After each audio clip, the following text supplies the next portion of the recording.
Welcome back to the Butterfly Empire. It is me, the Butterfly Queen. And today we are covering Little Miss Nobody. Should have done this one yesterday, but I was hecka busy because kids went back to school today. So let's get this party started.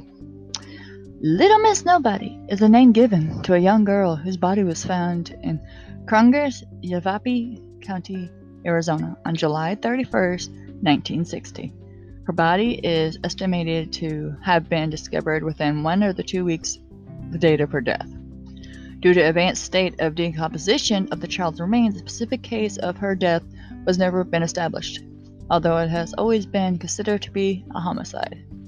Furthermore, despite extensive local and native efforts to discover the identity of this child, her identity still remains unknown, and the case remains unsolved. This unidentified descendant became known as Little Miss Nobody, after no family or friends came forward to either report her missing or to claim her body. Following recent advances in technology, a forensic facial reconstruction of Little Miss Nobody was released in the media in 2018, and renewed efforts to identify this unidentified child murder victim's remains.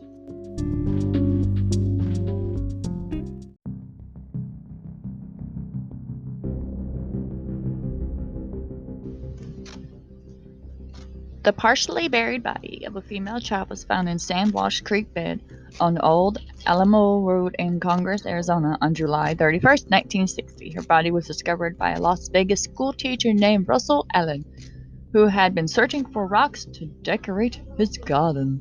Investigators at the scene observed that the individuals responsible for the child's burial had possibly made 2 separate attempts to dig an alternate grave for her body. This was determined by 2 evident disturbance in the sand close to the actual burial site. The body was clothed in white shorts and checkered blouse with a distinctive chain pattern, along with a pair of adult rubber thong sandals, flip-flops, and had been cut to fit the child's feet and fastened with leather straps. The child's toes and fingernails had reportedly been painted a bright red color. Investigators also found an apparently blood-stained pocket knife near the body, but were unable to identify or determine whether this utensil held any relation to the crime scene. Forensic pathologists who performed the autopsy determined the body was that of a white girl, most likely between the age 5 and 7 years old, 3 foot 6 inches to 4 feet 5 inches in height, and likely weighed 50 to 60 pounds. Later examinations of the child remains indicated she may have been as old as 9 or as young as 2 at the time of her death. The child had been dead for between 1 and 2 weeks prior to the discovery of her remains. Her hair color was brown, possibly having been tinted or dyed auburn. She may have full set of intact milk teeth, described as being in markedly good condition. Although the actual race of the descendant has since been described as being indeterminable, the high likelihood of her age at the time of her death has since been determined as being 3 to 6 years old. The actual cause of death of the child was never determined by medical examiners, although her death was officially declared to be a homicide. Furthermore, the contemporary report of the child's autopsy states that her remains were charred, presumably from her body being set alight around the time of her death. Although unable to determine the actual cause of death, the forensic pathologist was able to definitely state that the descendant had not suffered any bone fractures either at the time of her death or in her lifetime, because the child had been in an advanced state of decomposition at the time of her discovery. Creating an actual composition drawing of the child's face tissue features was not possible.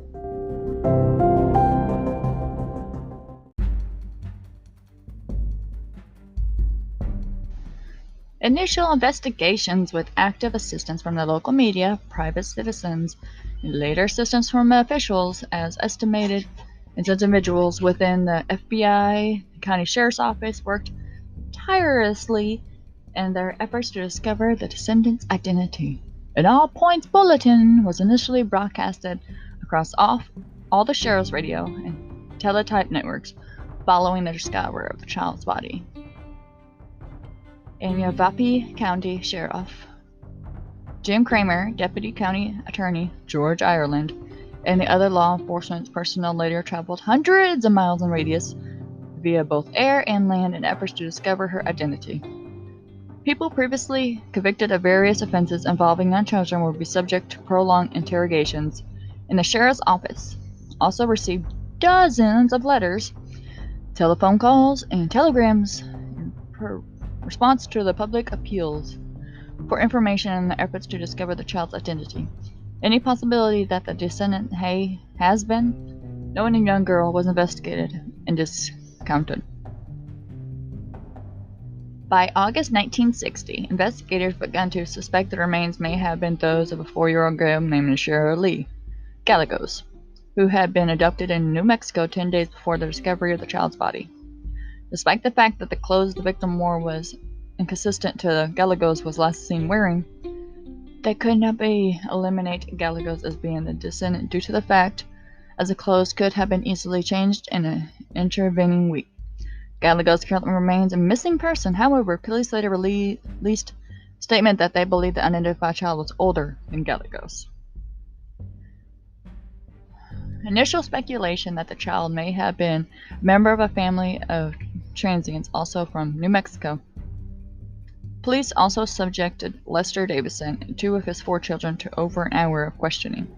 Davison and his children have been known to have been hitchhiking near Prescott in late 1960s. This questioning concluded that the family likely had no connection to either the unidentified child or Sharon Gallegos. Following the verification of Davison's alibis, police sent the clothing, knife, and footprints found with or near the child's body to an FBI laboratory to undergo further examination.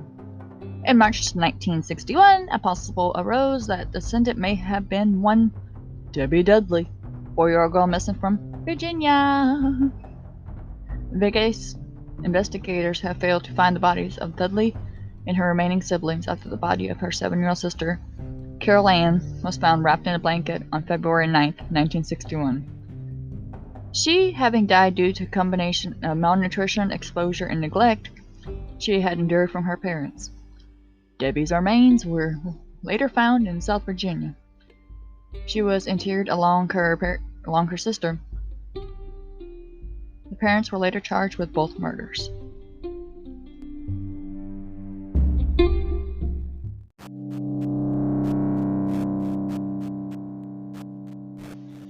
On August 8, 1961, Sheriff Kramer led a party of law enforcement officers and a camera crew to film the location where the child's body has been found. Later that afternoon, Sheriff Kramer and Uvalde County Attorney George Ireland presented evidence, including adult-sized rubber sandals, which had been cut to fit the child's feet, to the media, with Sheriff Kramer stating, "Somewhere there is someone who has the answer that we've been looking for. Maybe this will be the thing that will bring that person forward." The footage of the scene and the interview with Sheriff Kramer was later broadcasted on television, and the hope fresh leads towards establishing the identity of the child would ensue. Although the program brought no significant evidence, no information, despite the numerous and extensive local and national efforts conducted to identify her, all contemporary efforts to either identify the child or trace any of her relatives failed. Funeral time.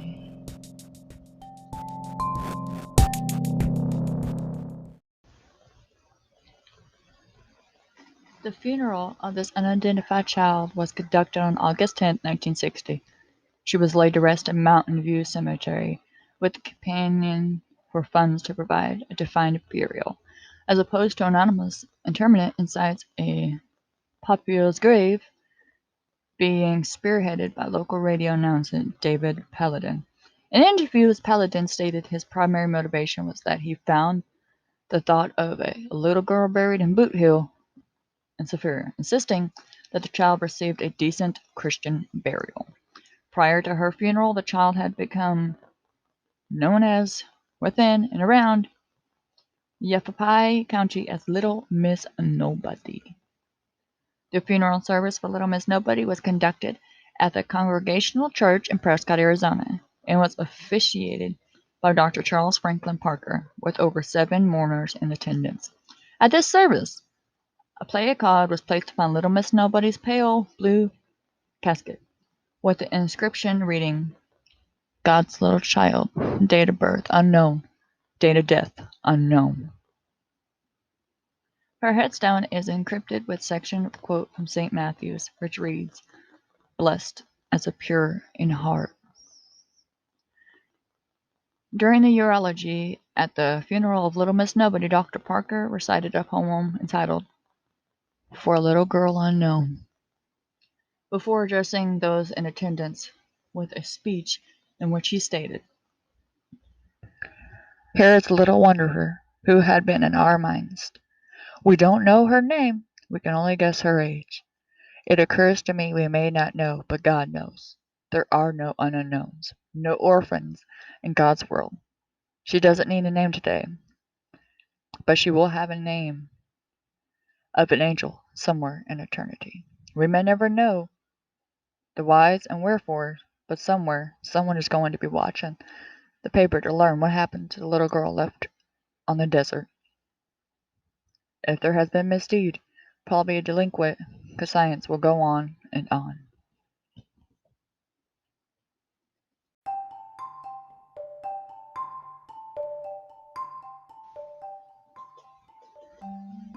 And we're here to wrap it up. This goes to the ongoing investigations of the aftermath.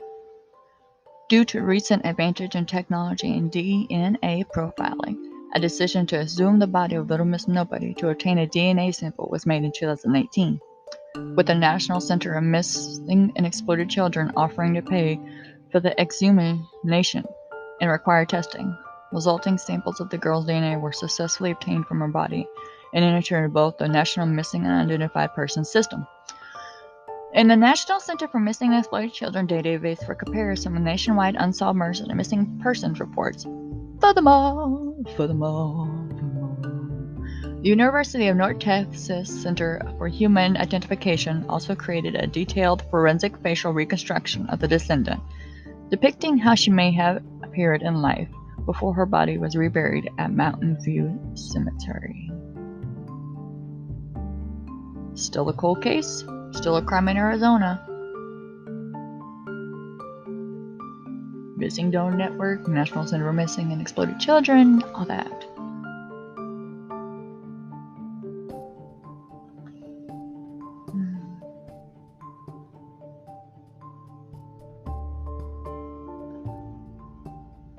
Among the several messages of condolences for Little Miss Nobody placed among the floral arrangement around her casket, one anonymous writer had written a note stating, "Forgive us, child, for the weakness of men, and in turn, when in your final home, pray for us."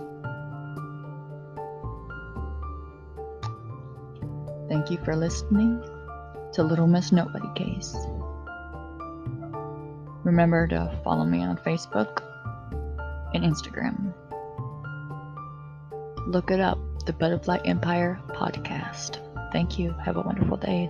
Listen to you next time.